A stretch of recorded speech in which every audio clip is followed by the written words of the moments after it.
Hi అండి, అందరు ఎలా ఉన్నారు? Welcome to our channel. Today recipe వచ్చేసి మా తోటలో పెంచిన తోటకూర ఫ్రై.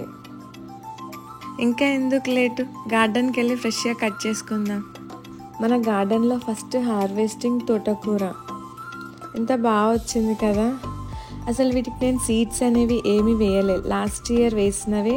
వాటికి పూత వచ్చి సీడ్స్ లాగా వచ్చేసి ఇంకా అన్నీ పడిపోయాయి. గార్డెన్ అంతా అయ్యాయి సీడ్స్ అంతా. మళ్ళీ సమ్మర్ వచ్చేసరికి అన్నీ మొలకలు వచ్చేసాయి. అసలు వీటికి ప్రత్యేకంగా వేయాల్సిన పని లే, ఒక చెట్టు ఉంటే చాలు దానికి సీడ్ వస్తే ఇంక ఎవ్రీ ఇయర్ వస్తూనే ఉంటాయి గార్డెన్ అంతా. మాకు అలానే అయింది, గార్డెన్ మొత్తం తోటకూరనే ఉంది ఎక్కువ. అప్పటికప్పుడు ఫ్రెష్గా తెంపుకొని వండితే ఆ టేస్టే వేరే. అసలు చూడండి ఎంత బాగుంది కదా ఫ్రెష్గా. అసలు వాటి కాడలు కూడా ముద్రలే, లేతగా ఉంది. ఇదే తోటకూర ఇక్కడ షాప్లో కొనాలంటే నేను పైన రేట్ చూపిస్తాను చూడండి. మాకు ఎంత వచ్చిందో. నేను ఫస్ట్ ఇక్కడ వాటికి పురుగేమైనా ఉందేమో చూసుకొని ఒక బౌల్లో వేసేసుకుంటున్నాను, అన్నీ చెక్ చేసి. ఇక్కడ అసలు వెజిటేబుల్స్కి పురుగు అనేదే ఉండదు, బట్ చెక్ చేసుకుంటే మంచిది కదా అని ఇంకా అన్నీ అలా చెక్ చేసి నీట్గా పెట్టేసుకొని అన్నీ ఒక దగ్గర పెట్టేసుకొని చిన్న చిన్నగా కట్ చేసుకోవాలి. ఆకు చిన్నగా కట్ చేసుకుంటేనే మంచిగా ఫ్రై అవుతుంది. మరీ పెద్దగా ఉన్న మాకైతే అసలు ఇష్టం ఉండదు ఆకులాగా, సో నేను అందుకే చిన్నగా కట్ చేస్తాను. బట్ అన్నిటిని ఒక బౌల్లో వేసుకొని వాటర్లో 2-3 టైమ్స్ మంచిగా నీట్గా కడుక్కోవాలి. వాటికి ఇసుక అనేది ఏమన్నా ఉంటే పురుగు లాంటివి పోతుంది. సో నీట్గా ఒక 3-4 టైమ్స్ కడిగేసి ఒక బౌల్లో వేసుకోవాలి.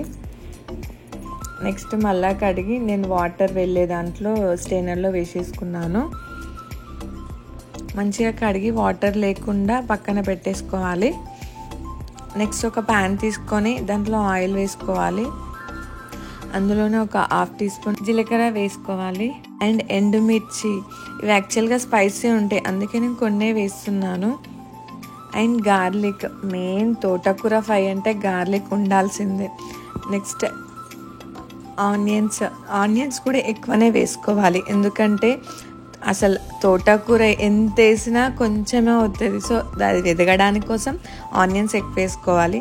నెక్స్ట్ కర్రీ లీవ్స్, కొంచెం సాల్ట్ యాడ్ చేసుకొని ఒక 2 మినిట్స్ కలుపుకోవాలి. ఈ తోటకూర ఫ్రైకి అల్యూమినియంది దాంట్లో చేస్తేనే బాగుంటుంది, అందుకని నేను మరీ స్పెసిఫిక్గా చెప్తున్నాను. 1/2 టీ స్పూన్ టర్మరిక్ పౌడర్. ఆయిల్లో మంచిగా ఫ్రై అయిన తర్వాత మనం కట్ చేసి పెట్టుకున్న తోటకూరని యాడ్ చేసుకోవాలి. మంచిగా అన్నిటికీ పట్టేలాగా మంచిగా కలుపుకోవాలి. క్యాప్ పెట్టేసి 2 మినిట్స్ తర్వాత చూడండి వాటర్ ఎట్లా ఊరాయి. ఫ్రెష్ కదా, అప్పటికప్పుడు తెంపి చేసాం కదా. కొంచెం సాల్ట్ యాడ్ చేసుకోవాలి. ఇంక ఇప్పుడు మనం క్యాప్ లేకుండానే ఫ్రై చేసుకోవాలి. వాటర్ అన్నీ ఎవాపరేట్ అయ్యే వరకు కొంచెం హై ఫ్లేమ్లోనే పెట్టేసి ఫ్రై చేసుకోవాలి. తోటకూర హెల్త్కి చాలా మంచిది, వీక్లీ 2 అట్లా తినొచ్చు. ఇక్కడ యాక్చువల్గా 1 మినిట్ కంటిన్యూగా కలుపుతూ ఉండాలి, అడుగంటకుండా కలుపుతూ ఉండాలి. అంతే అండి, కొరియాండర్ లీవ్స్ యాడ్ చేసుకోవాలి. అంతే, ఎంత సింపుల్ కదా.